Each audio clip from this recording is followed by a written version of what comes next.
आइए अपने मनों को, दिलों को तैयार करें। आज का वचन प्रेज़ द लॉर्ड हम सुनने जा रहे हैं पास्टर निखिल राज गुप्ता के द्वारा। अब उनके लिए भी प्रार्थना करें। जो भी वचन प्रभु ने उनको दिया है, जब ये हम तक बांटते हैं प्रेज़ द लॉर्ड, वो वचन सबों के लिए एक आशीष का कारण ठहरने पाए। तो आइए तालियों के साथ पास्टर निखिल राज गुप्ता का इस मंच पे स्वागत करें। पास्टर निखिल राज गुप्ता। आमीन। आप सभी को जय मसीह की।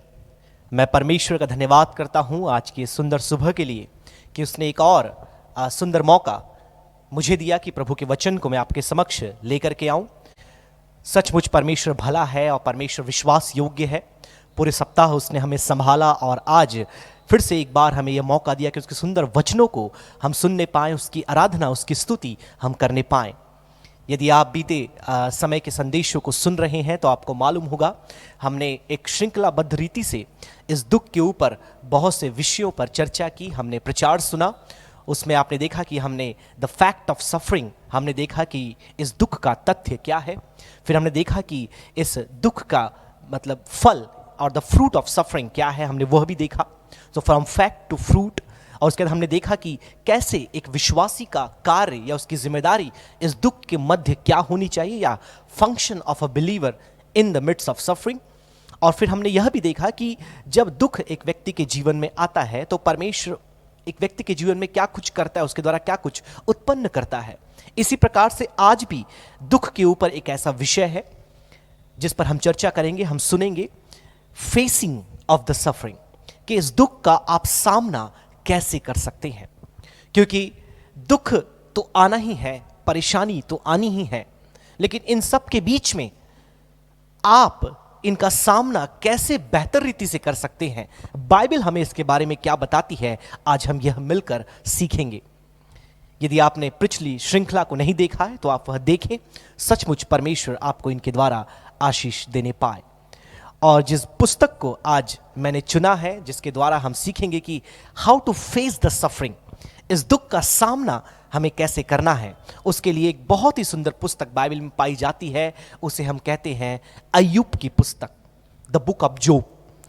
और इस बात को सुनते ही आपके मन में पूरी उसकी जीवन की रचना आपके सामने आ गई होगी, किस प्रकार से अलग अलग प्रकार के दुख और समस्या से अय्यूब होकर के गया। या कहना चाहिए, कुछ लोग ये मानते हैं कि the name job is a synonym with suffering, मतलब अय्यूब का जो नाम है वह दुख के साथ एक समानार्थी शब्द है। इतना दुख उसने अपने जीवन में सहन किया। और बहुत से जो धर्मवैज्ञानी हैं वह तो अय्यूब को यीशु के साथ रखकर देखते हैं कि उसने भी इतना दुख उठाया, इतना वेदना सहा। परमेश्वर का वचन मेरे प्रियो गूढ़ भरे सत्यों से भरा है। कई बार अपने जीवन में हमें जब उन सत्यों को सीखना होता है, हमें परमेश्वर के वचन में गहराई से अध्ययन और मनन करने की आवश्यकता पड़ती है। जब बाइबल को आप पढ़ेंगे मेरे प्रियो, खास तौर पे पुराने नियम को, एक परिचय मैं छोटा सा आपको अय्यूब के विषय में देना चाहूंगा, अय्यूब की पुस्तक के बारे में। जब आप पुराने नियम को पढ़ते मेरे प्रियो, पुराने नियम को कुछ भागों में विभाजित किया गया है ताकि ऐतिहासिक रीति से इन भागों को समझा जाए।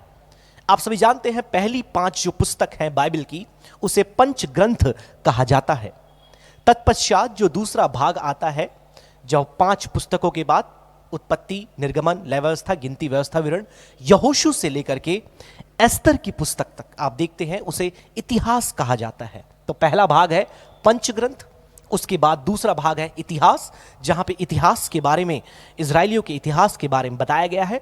तत्पश्चात तीसरा जो श्रेणी या खंड आता है, जो आज हमारे विषय का एक भाग रहेगा, वो है इब्रानी बुद्धि साहित्य, जिसे काव्य साहित्य भी कहा जाता है, जिसमें अय्यूब की पुस्तक, जो आज हमारा एक शास्त्र भाग है, पूरी पुस्तक ही शास्त्र भाग है, और भजन संहिता, नीति वचन, श्रेष्ठ गीत और सभोपदेशक, ये सारी पुस्तकें उसमें आती हैं। और अंतिम जो भाग है पुराने नियम का, वो है नबुवतीय भाग या भविष्यवाणी की पुस्तकें, जिसमें आप देख सकते हैं यशायाह नबी से लेकर तो मलाकी तक पूरे, उसमें भी छोटे और बड़े नबी का विभाजन पाया जाता है, लेकिन मुख्यतः भविष्यवक्ताओं की पुस्तक कहा जाता है।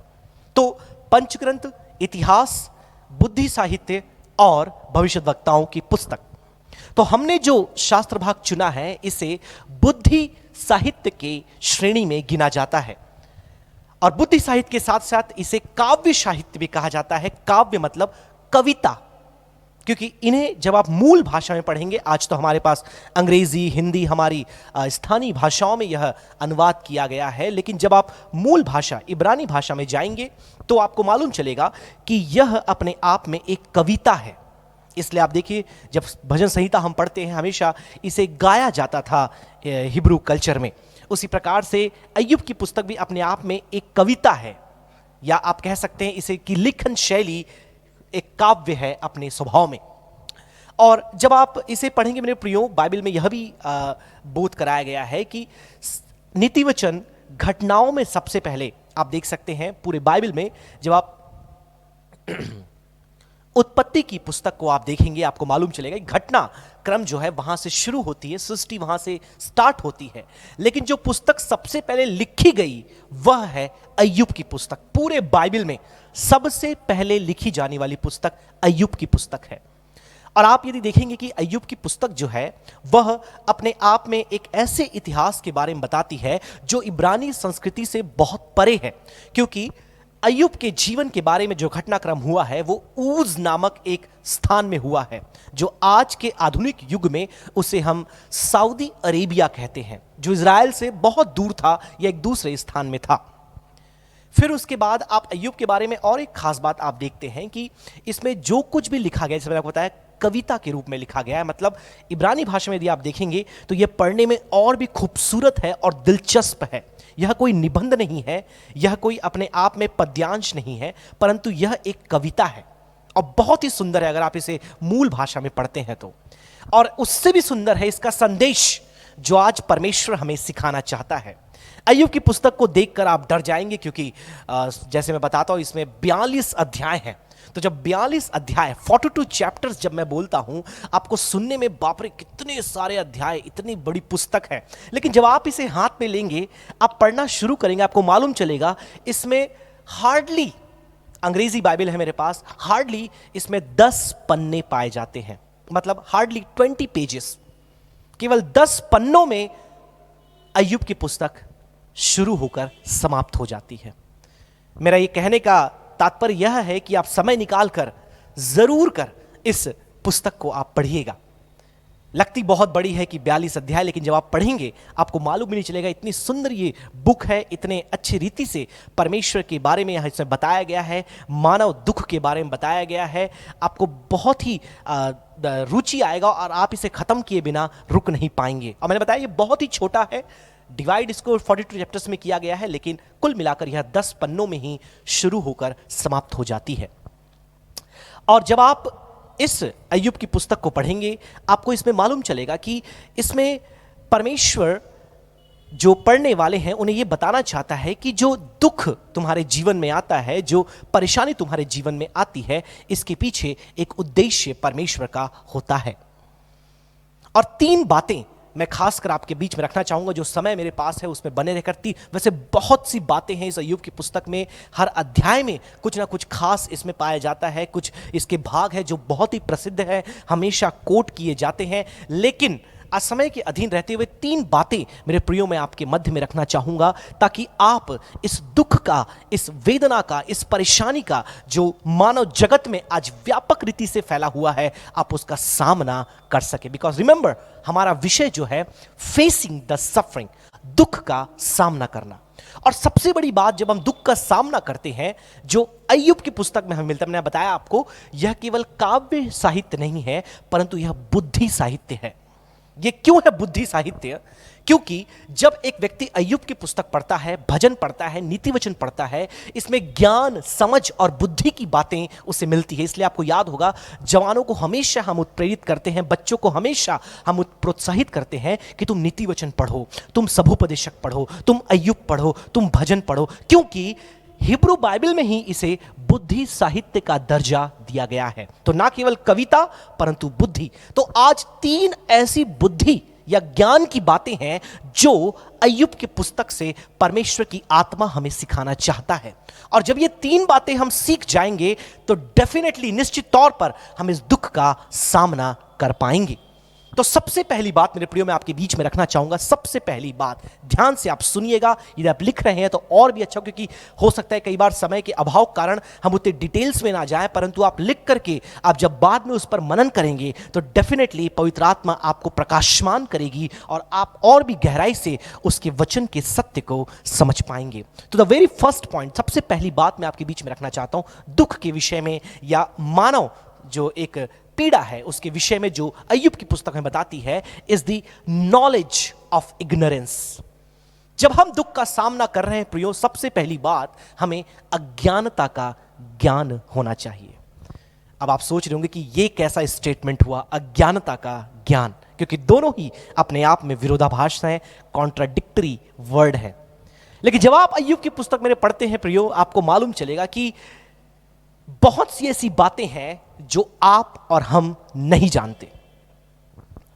हो सकता है हमने बहुत सी डिग्रियां हासिल कर ली हो, हमने पंडिताई भी ले ली हो, हमने बहुत सी किताबें पढ़ी हो, हमने बाइबल को उत्पत्ति से लेकर के प्रकाशित वाक्य तक कई बार खंगाल लिया हो, धर्म विज्ञान का अध्ययन किया हो, हर एक साइंस के फील्ड का नॉलेज हमारे पास हो। लेकिन आज अय्यूब हमें इस बात को सिखाता है कि आपको यह मालूम होना चाहिए, आपको यह ज्ञान होना चाहिए कि कुछ बातें हैं जो आपकी समझ और ज्ञान से बाहर है। एक बार बहुत ही एक बड़े दर्शन शास्त्री, आप सभी उसको जानते हैं, ग्रीक वर्ल्ड के या यूनानी जगत के, उनका नाम था एरिस्टोटल। और एक बार किसी ने एरिस्टोटल से पूछा कि आप में और इन सब लोगों में क्या फर्क है। आप में और इन सब लोगों में मतलब आप यहां पर शिक्षक के रूप में सबको सिखा रहे हैं और इतने लोग आपको सुनने वाले हैं और दुनिया में बहुत से लोग पाए जाते हैं, तो आप अपने आप को कैसे देखते हैं कि आप में और इनमें क्या फर्क है। तो उस दर्शन शास्त्री ने क्या कहा सुनकर आपको हंसी भी आएगी और सोच में भी आप पड़ जाएंगे। उसने ये कहा कि मैं जानता हूं कि मैं नहीं जानता। I know that I don't know, but they don't know that they don't know. मैं जानता हूं कि मैं नहीं जानता, लेकिन वो नहीं जानते कि वे नहीं जानते। इसका मतलब यह है कि हर एक व्यक्ति, उस दर्शन शास्त्री का मतलब यह था कि आजकल सबको यह लगता है कि मैं बहुत ज्ञानी हूं, बहुत समझदार हूं, मुझे सब कुछ पता है, जो कुछ चल रहा है मैं उसके बारे में जानता हूं। लेकिन वही वो बताना चाह रहा था कि इन सब लोगों को नहीं पता कि इन्हें नहीं मालूम है बहुत सी बातें, दैट दे डोंट नो। और आज अय्यूब की पुस्तक में प्रियो हमें यह सीखने को मिलता है कि हमारे जीवन में बहुत सी बातें चल रही हैं जो हमें नहीं मालूम। आज ये दुख, ये विपत्ति, ये परेशानी मेरे जीवन में क्यों आई है, डेफिनेटली मुझे नहीं मालूम इसके बारे में। आज ये महामारी से पूरी दुनिया प्रताड़ित हो रही है। We claim to know but we don't know, हमें नहीं मालूम।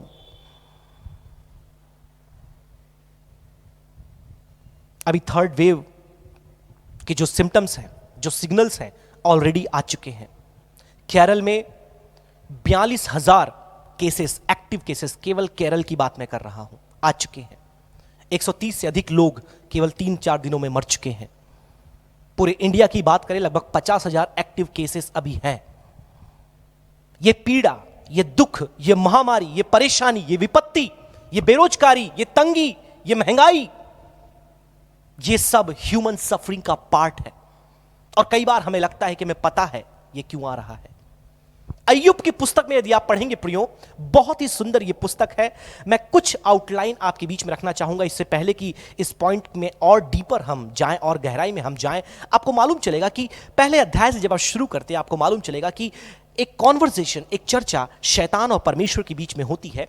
शैतान परमेश्वर से बोलता है कि अय्यूब, जिसके लिए 3 टाइटल बाइबल में दिए गए हैं अय्यूब की पुस्तक में, कि वह धर्मी था, वह निर्दोष था, वह यहोवा का भय मानने वाले था।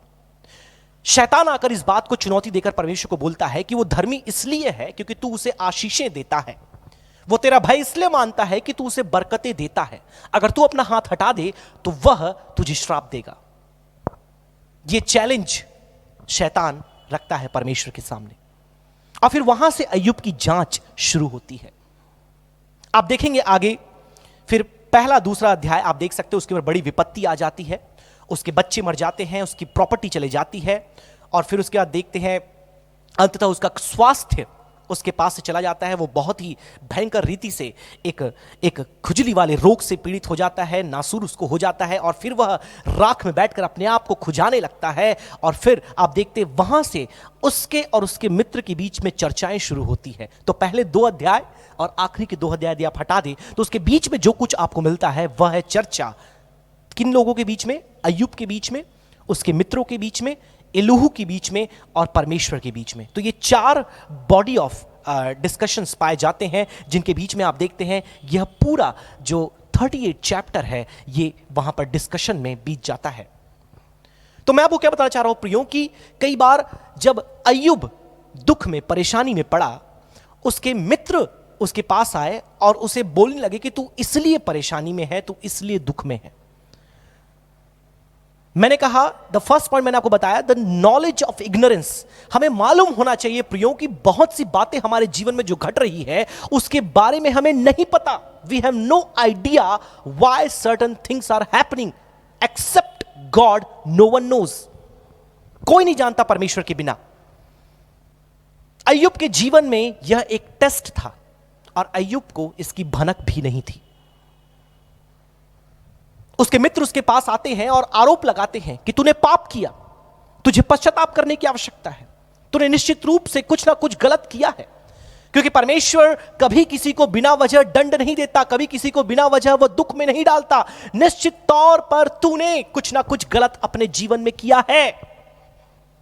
ये कौन बोल रहे हैं? अय्यूब के मित्र। क्योंकि उन्हें लगता था वो सब कुछ जानते हैं, राइट? मैंने अभी आपसे कहा, उन्हें लगता था कि उन्हें पूरा ज्ञान है, उन्हें समझ है। वो परमेश्वर की सृष्टि को समझते हैं, परमेश्वर की योजना को समझते हैं, परमेश्वर के कार्यों को समझते हैं, और एक व्यक्ति के जीवन में होने वाली बातों को वो समझते हैं, उस पर टीका टिप्पणी वो कर सकते हैं। But let me tell you one thing, except, acknowledge that you are ignorant of many things. बहुत सी बातों के बारे में आपको और मुझे नहीं मालूम। कई बार हम कई प्रकार के अटकलने लगाते हैं, कई प्रकार के हम अपने दिमाग को लगा करके हम समस्याओं का समाधान ढूंढने की कोशिश करते हैं। लेकिन याद रखें, बहुत सी बातें केवल परमेश्वर के हाथों में हैं और हमें उसके बारे में तब तक नहीं पता जब तक वह उसे प्रकट ना करे। पूरे 38 अध्याय तक आप देखते हैं अय्यूब को नहीं पता कि उसके जीवन में क्या चल रहा है, क्यों चल रहा है। वह केवल अपने दिमाग की उपज के द्वारा, अपने मित्रों के दिमाग की उपज के द्वारा वह ऐसे गणित लगाता रहता है। But he really does not know till the end कि उसके जीवन में परमेश्वर एक जांच कर रहा था। लेकिन आज प्रभु का वचन हमें सिखाता है प्रियो, अय्यूब की पुस्तक के द्वारा, कि हम इस बात का ज्ञान रख लें कि हम अज्ञानी हैं, परमेश्वर सर्वज्ञानी है। और आप देखिए, जब अभी अय्यूब ये सोचता है, उसे सब कुछ मालूम है। जो सबसे फेवरेट पार्ट है इस पूरी पुस्तक का, यदि मैं आपको बताऊं सबसे फेवरेट पार्ट यदि आप पूछेंगे, तो जब 38 अध्याय से लेकर के 40 अध्याय तक 39 प्रश्न परमेश्वर अय्यूब से पूछता है। क्योंकि अय्यूब को लग रहा था उसे सब कुछ मालूम है, उसे सब कुछ का ज्ञान है, वो हर एक प्रश्न का उत्तर दे सकता है, हर एक बातों को वो समझ सकता है। कई बार जब एजुकेशन हमें मिलता है, डिग्री हमें मिलती है, अनुभव हमें मिलता है, उम्र में हम बढ़ने लगते हैं, हमें लगता है हमें बहुत कुछ मालूम है।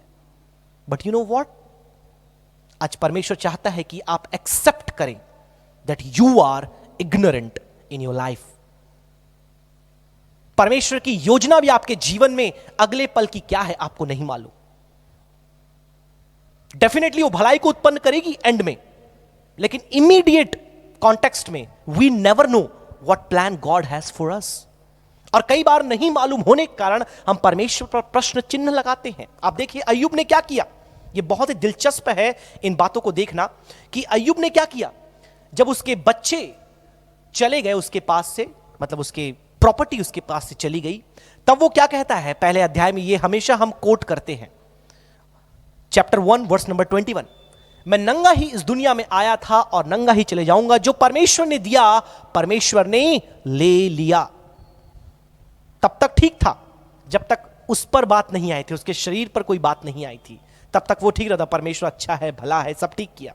लेकिन जब आप आगे बढ़ेंगे आपको मालूम चलेगा, जब दूसरे अध्याय में शैतान उसके स्वास्थ्य पर अटैक करता है, उसे ऐसी बीमारी, स्किन डिजीज हो जाती है कि पूरे शरीर भर में वह राख में बैठ करके खुजाता है खपरे लेकर के, लेकिन उसका दर्द, उससे दुख उससे दूर नहीं होता। तब आप देखिए दूसरे अध्याय से वहां पर उसकी खुद की पत्नी उससे आकर कहती है कि तू परमेश्वर को श्राप दे और मर जा, यही तेरा अंत है, और वह भी उसे छोड़ देती है। और फिर यहां पर आप देखिए वह परमेश्वर पर प्रश्न करना शुरू करता है। ही क्वेश्चंस गॉड, और फिर अपनी धार्मिकता वो गिनने लगता है, अपनी धार्मिकता वो बताने लगता है कि मैंने ये किया है, मैंने वो किया है, मैंने ऐसा किया है, मैंने वैसा किया है। और एक सबसे फेमस कोट जो हम सभी हमेशा कोट करते हैं, जो 31 अध्याय में है, 31 चैप्टर, जब आप उसके 31वें अध्याय में आएंगे, 31 चैप्टर में आएंगे, आपको मालूम चलेगा पहली आयत से लेकर के 37 आयत तक वो अपने खुद के बारे में बताने लगता है कि मैंने ये किया, मैंने ऐसा किया, मैंने वैसा किया, मैंने अपने आंखों के साथ वाचा बांधा है, मतलब मैं धर्मी हूं, मेरे साथ ये सब नहीं होना चाहिए, राइट? क्योंकि अय्यूब को लगता था वह सब कुछ जानता है। लेकिन कई बार परमेश्वर हमारे जीवन में ऐसे कार्य करता है जिसके बारे में किसी को नहीं मालूम, और अंत में उसके द्वारा वो भलाई को ही उत्पन्न करता है। लेकिन तब तक हमें यह मालूम होना चाहिए that Lord, I don't know what you are doing, but I know one thing, that you will bring about good eventually, कि अंततः तू मेरे जीवन से भलाई को निकालेगा। लेकिन जब तक हम उस दुख के दौर से होकर के जा रहे हैं प्रियो, हम इस बात को ध्यान में रखें कि हम परमेश्वर की योजना के बारे में अभी नहीं जानते, इसलिए अपने आप को उसके अधीन करें। जो कुछ भी मेरे जीवन में हो रहा है प्रभु, थैंक यू। लेकिन अय्यूब अपने दोस्तों के द्वारा, अपने खुद के विचार के द्वारा, अपनी सेल्फ राइचियसनेस के द्वारा हर एक बातों का वो गणना कर रहा था, अवलोकन लगा रहा था, लेकिन सब में वो गलत हो गया। क्योंकि 38 अध्याय से मैंने बताया परमेश्वर उसे 39 प्रश्न करता है। अगर तू इतना बुद्धिमान है, इतना ज्ञानवान है, इतना तू जानकार है, तू अज्ञानी नहीं है, तो मुझे बता कि ये सारी बातें कैसे कैसे होती है। और फिर पूरे विज्ञान जगत से, पूरे भूमंडल के अलग अलग पृष्ठभूमि से, अलग अलग विभाग से परमेश्वर उससे प्रश्न करता है कि जंतु जगत में क्या होता है तुझे मालूम है? इस आकाश मंडल में क्या होता है तुझे मालूम है? इस समुद्र के अंदर क्या है तुझे पता है? एक हिरणी बच्चे को कैसे जन्म देती है क्या तुझे मालूम है? उस गहरे जल के नीचे क्या चल रहा है क्या तुझे पता है?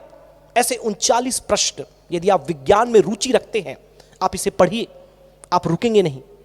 इतना खूबसूरत वो भाग है।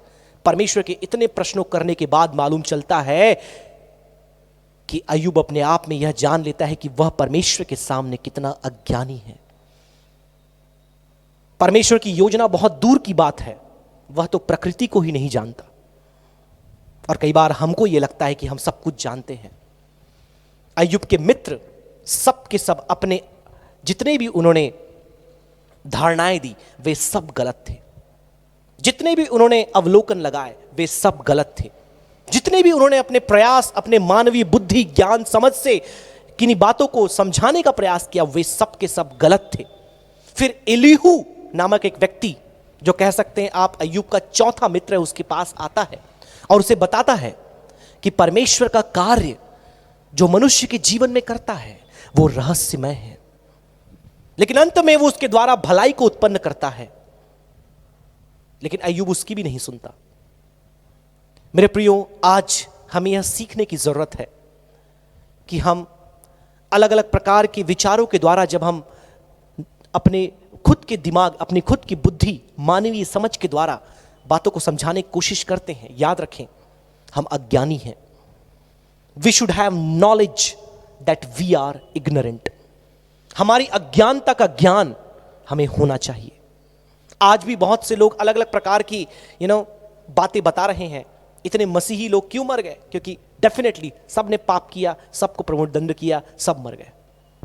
बहुत से लोग आज अय्यूब के मित्र के समान बातें कर रहे हैं। उन लोगों ने शायद इस बाइबल को नहीं पढ़ा है। अगर इस बाइबल को पढ़ा भी है तो शायद अय्यूब की पुस्तक उन्होंने नहीं पढ़ी है। ना केवल अय्यूब की पुस्तक में, इवन आप यूहन्ना की इंजील 9वां अध्याय पढ़ेंगे, वहां पर प्रभु यीशु मसीह एक नगर में जाता है, एक अंधे बच्चे को देखता है, तो सदूसी फरीसी कहते हैं कि डेफिनेटली इसके पूर्वजों ने पाप किया होगा तब यह अंधा पैदा हुआ है, राइट? तो जब कभी ह्यूमन सफरिंग की बात की जाती है, लोग अपनी बुद्धि का इस्तेमाल करते हैं, अपने ज्ञान का इस्तेमाल करते हैं। लेकिन अय्यूब आज एक पहला लेसन हम सबको देता है, that we should have knowledge of our ignorance. हमें अपनी अज्ञानता का ज्ञान होना चाहिए कि उस सर्वज्ञानी, सर्वभौमिक, सर्वसम्मत परमेश्वर के सामने हमारी समझ, हमारी ज्ञान, हमारी बुद्धि कितनी छोटी है। जो एक धर्मी, खरे, परमेश्वर का भय मानने वाले अय्यूब के अंदर भी परमेश्वर को लाना पड़ा इन परिस्थितियों के द्वारा। सिखाना पड़ा अय्यूब को कि भले ही तू मेरा भय मानता है, तू धर्मी है, तू निष्कलंक है, लेकिन अब तक तेरे अंदर तेरी अज्ञानता का ज्ञान तुझे नहीं था। मैं नहीं चाहूंगा कि हम में से कोई ऐसी परिस्थिति में आए कि अय्यूब के समान हमें इस दुख के द्वारा इस पाठ को सीखना पड़े। इसलिए उससे पहले आइए हम ये जान ले, let us have the knowledge that we are ignorant. परमेश्वर की योजना अगम्य है, अद्भुत है, अविवरणीय है, लेकिन अंत में वो भलाई को उत्पन्न करेगी। समय आगे बढ़ रहा है, दूसरे पॉइंट में हम जल्दी जाएंगे।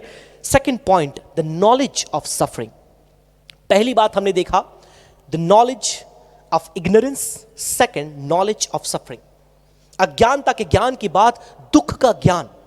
हमारे इस समय में, खासतौर पे मसीह जगत में, यदि मैं अतिशयोक्ति नहीं होगी इस बात को यदि मैं बोलूंगा, बहुत से लोग इस बात का प्रचार करते हैं, इस बात को मानते हैं कि दुख, मुसीबत, परेशानी अपने आप में बुरी बात है और एक विश्वासी के जीवन में यह नहीं आनी चाहिए, और यदि आ रही है तो कुछ ना कुछ ये गलत उसने किया है। और in other word, suffering is undesirable, suffering we say is unfruitful, suffering is evil. यही दुनिया के लोग भी मानते हैं और कई बार मसीह लोग भी उन बातों पर विश्वास करने लगते हैं। और यही अय्यूब के मित्रों ने भी सोचा। उन्होंने बताया कि ये दुनिया कैसे चल रही है। देखो, परमेश्वर ने ऐसा एक नियम बना के रखा है कि तू भला करेगा तो भला तेरे साथ होगा, तू बुरा करेगा तो बुरा तेरे साथ होगा, right? Don't we believe in this principle? लेकिन आज अय्यूब की पुस्तक हमें दुख का एक ज्ञान यह सिखा रही है कि एक धर्मी के जीवन में, एक विश्वासी के जीवन में, एक निष्कलंक व्यक्ति के जीवन में, एक यीशु के पीछे चलने वाले विश्वासी के जीवन में दुख आ सकते हैं। Praise the Lord. कोई नहीं बोलेगा। Despite your faithfulness to God, despite your attending of all the meetings and prayers and Sunday services, you may suffer. आप दुख से होकर जा सकते हैं। आपके जीवन में ऐसी बातें घटित हो सकती है जिसकी आपने कल्पना भी नहीं की होगी। आपकी जिंदगी में ऐसे पल आ सकते हैं जिसके बारे में अपने बुरे से बुरे सपने में भी नहीं सोचा होगा। लेकिन धन्यवाद हो उस परमेश्वर का जिसने इतने क्लेश, दुख, मुसीबत के बाद भी, जिस प्रकार रोमी 8:28 में लिखा है कि सारी बातें अंत में भलाई ही को उत्पन्न करती है। और थैंक गॉड, परमेश्वर ने अय्यूब के जीवन में भलाई को उत्पन्न किया। आपको पता है कब? आप ये बातें हम बहुत बार इग्नोर कर देते हैं, क्योंकि हम ये सोचते हैं कि अय्यूब पहले धर्मी था, वह दुख आने के बाद भी धर्मी था, उसने परमेश्वर के विरुद्ध में कुछ नहीं बोला, हम ये सोचते। लेकिन ध्यान रख दें, द लास्ट चैप्टर, वो वर्ष मैं आपके लिए पढ़ना चाहूंगा, कुछ आयतें मैं आपके लिए पढ़ूंगा। वहां पर लिखा है 42 अध्याय अय्यूब की पुस्तक, ध्यान से सुनिएगा। Job answered to Lord and said, I know that you can do everything and that no purpose of yours can be withheld from you. अय्यूब कहता है परमेश्वर मैं जानता हूं तू सब कुछ कर सकता है और तेरा कोई भी उद्देश्य रोका नहीं जा सकता। Therefore I abhor myself, वो कहता है इसलिए मैं अपने आप से घृणा करता हूं। कौन कह रहा है? अय्यूब। पता है क्यों? क्योंकि उसे लगता था वो बहुत ज्ञानी है, वो बहुत समझदार है, और अपने समझ और ज्ञान से उसने परमेश्वर के खिलाफ बहुत सी बातें बोल दी, बहुत कुछ कह दिया और कहा कि परमेश्वर तू मेरे सामने आ, मुझसे बातें कर, क्योंकि मैं सही हूं और तू गलत है। राइट? और देखिए आगे क्या कहता है, and repent in dust and ashes, फिर वो राख में बैठकर पश्चाताप करता है। किसके लिए? दुख के पहले के जीवन के, ध्यान से सुने, वो पश्चाताप क्यों कर रहा है? दुख आने से पहले के जीवन के बारे में नहीं, क्योंकि दुख आने से पहले वो क्या था? वो निर्दोष था, वो धर्मी था और वह परमेश्वर का भय मानने वाले था। दुख आने से पहले, इस दुख के आने के बाद वो शिकायत करने वाला बन गया, परमेश्वर के विरुद्ध में बोलने वाला बन गया और परमेश्वर पर प्रश्न चिन्ह लगाने वाला बन गया कि मैं इतना धर्मी, 31 अध्याय पढ़िएगा, मैंने अपने आंखों के साथ वाचा बांधा कि मैं किसी स्त्री को बुरी निगाहों से ना देखूं, मतलब इतना मैं सेल्फ राइचियसनेस का प्रचार कर रहा हूं, अपने बारे में बता रहा हूं, और तूने मुझ पर इतनी विपत्ति भेज दी। ऐसे कैसा हो गया? यदि तू है तो मेरे सामने आ। और जब वह उसके सामने आता है 39 प्रश्न लेकर के, अय्यूब अपने घुटनों में गिरकर बोलता है कि मैं अपने आप से घृणा करता हूं, मैं तुच्छ व्यक्ति हूं कि मैंने तुच्छ परमेश्वर पर संदेह किया और अपने ज्ञान पर मैंने भरोसा किया और मैं पश्चाताप करता हूं। You know what? उसके बाद ही परमेश्वर ने उसे ऐसी आशीष दी जो उसने कभी नहीं देखा था। उसने बहुत सी आशीषें देखी थी, लेकिन अब उसके पास दुगनी आशीषें आ गई। Praise the Lord, hallelujah. यह है परमेश्वर की आशीष। दुख के बाद जब आप घाटियों से होकर के जाते हैं, वह आपको ऊंचे पर्वत श्रृंखला पर लेकर जाता है। तो याद रखिए, पहला point, the knowledge of ignorance. इस बात को आप जान लें, ज्ञात कर लें कि बहुत सी बातों का ज्ञान आपको नहीं है, केवल परमेश्वर को है। Amen, hallelujah. दूसरी बात, नॉलेज ऑफ सफरिंग, इस दुख का ज्ञान। दुख हमेशा आपके जीवन में आपको परेशान करने के लिए नहीं आता, परंतु दुख आपके जीवन में भलाई उत्पन्न करने के लिए आता है, आपके जीवन में फल उत्पन्न करने के लिए आता है, आपके जीवन में दुगनी आशीष आपको देने के लिए आता है। कई बार जब हमारा कोई प्रिय हमें छोड़कर चला जाता है, और संसद में एक मंत्री ने कहा, मेरे बात नहीं है, संसद में एक मंत्री ने कहा 4 दिन पहले कि ऐसा कोई भी नहीं है इस संसद में या उस संसद में या पूरे जगह में जिसने अपने किसी जानने वाले को नहीं खोया है। मतलब हर किसी ने अपने परिवार में से, अपने एक्सटेंडेड फैमिली में से, अपने चर्च से, अपनी कम्युनिटी से, अपने सर्कल से किसी ना किसी को खोया है, और उसका दुख अवर्णनीय होता है।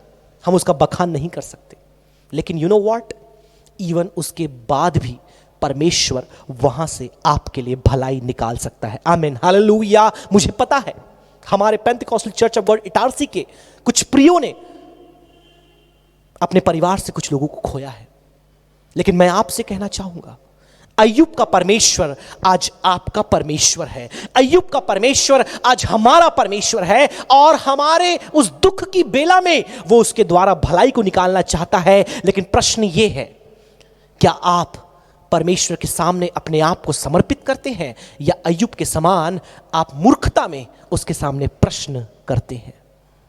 क्योंकि जब परमेश्वर प्रश्न करेगा, हम में से कोई उसके सामने खड़े नहीं हो सकता।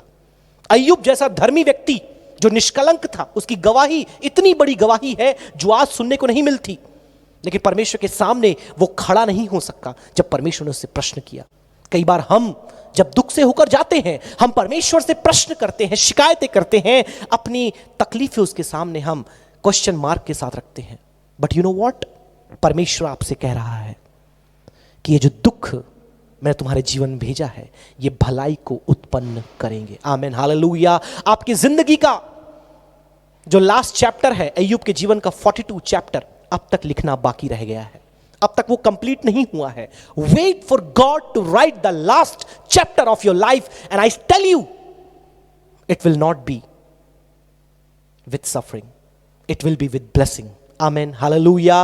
परमेश्वर ने अय्यूब के जीवन में दुगनी आशीष दी और वो आपको भी देना चाहता है। लेकिन दुख के समय क्या आप उसके प्रति वफादार हैं? क्या आप उसके प्रति समर्पित हैं? सिल्वर मेडल जीतकर ओलंपिक्स में आई हमारी एक प्रतियोगी मीराबाई, हम सब जानते हैं उसके बारे में। लेकिन क्या जानते हैं कितनी कठिन परिश्रम और पीड़ा के द्वारा उसने अपनी ट्रेनिंग को पूरा किया, तब जाकर के उसने उस वेट लिफ्टिंग में उस मेडल को जीता है। लेकिन उसके दुख के बारे में कोई नहीं जानता, उसके मेडल के बारे में सब जानते हैं। एग्जैक्टली लाइक दैट, आपके जीवन में आप जिस दुख परेशानी से होकर जा रहे हैं, अय्यूब के समान परमेश्वर आपके लिए एक आशीष को तैयार कर रहा है। Amen, hallelujah. And you have to go through this suffering. तीसरी और अंतिम बात बताकर अपने शब्दों को मैं विराम देना चाहूंगा, जो है knowledge of a saviour. Knowledge of ignorance, knowledge of suffering and knowledge of a saviour. एक आयत में पढ़ूंगा आपके लिए प्रियो, जॉब 9 वर्स 33।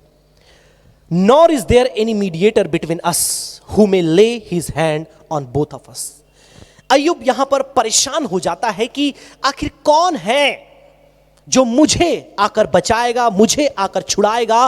परमेश्वर, तेरे और मेरे बीच में कोई मध्यस्थी करने वाला नहीं है। हेलो, क्या आपने कभी यह प्रार्थना किया है?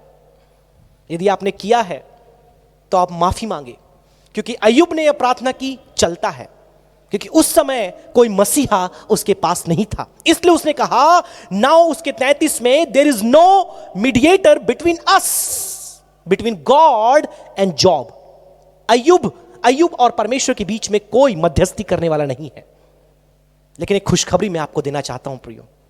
एक सुंदर खबर यह है जो अय्यूब के पास नहीं था, जो आपके पास है और मेरे पास है, कि हमारे लिए मध्यस्थी करने वाला, the knowledge of a mediator, knowledge of a saviour that Bible tells us is Jesus Christ. Hallelujah. जो आपके और मेरे लिए आज से 2000 वर्ष पूर्व इस जगत में आया और आपके और मेरे पापों को उठाने के लिए क्रूस में बलिदान हुआ, ताकि आप और मैं परमेश्वर के बीच में जो रिश्ता हमारा था टूटा हुआ, उसे पुनः स्थापित कर सके।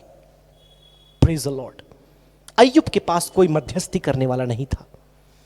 Job had no mediator। लेकिन धन्यवाद हो उस परमेश्वर का, हमारे पास मध्यस्थी करने वाला है। Amen, hallelujah. आप पढ़िए, मैं वो अंतिम आयत होगी, वो पढ़ करके मैं अपने शब्दों को विराम देना चाहूंगा। पहले तिमोथियुस की पत्री, उसका 2 अध्याय, उसकी 5वीं आयत में पढ़ूंगा आपके लिए। For there is one God and one mediator between God and men, the man Christ Jesus।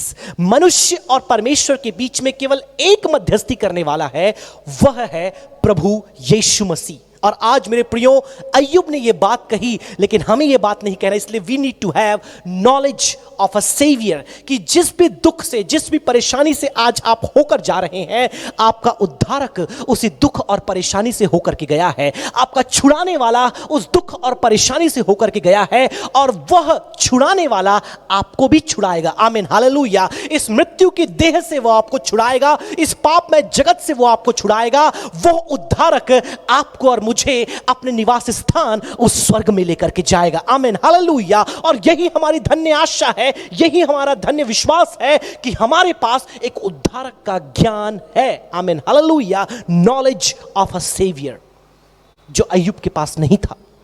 इसलिए उसने ये प्रश्न परमेश्वर के सामने रखे और उसने अपनी सेल्फ राइचियसनेस का बखान करना शुरू किया, अपनी आत्मधार्मिकता के बारे में बताया। मैंने ये किया, मैंने वो किया, मैंने वैसा किया, लेकिन मुझे छुड़ाने वाला कोई नहीं, हमारे बीच में मध्यस्थी करने वाला कोई नहीं, मुझे बचाने वाला कोई नहीं, मैं इस परिस्थिति से मुझे बाहर निकालने वाला कोई नहीं, लेकिन आपके लिए प्रभु यीशु मसीह है। Amen, hallelujah. क्योंकि उसने आपके लिए अपने आप को दे दिया, और जिस दुख से आप होकर के जा रहे हैं, आपसे पहले वह उन दुखों से होकर गया, परंतु उससे और अधिक दुख से वो होकर के गया केवल आपके लिए। मेरा समय समाप्त हुआ।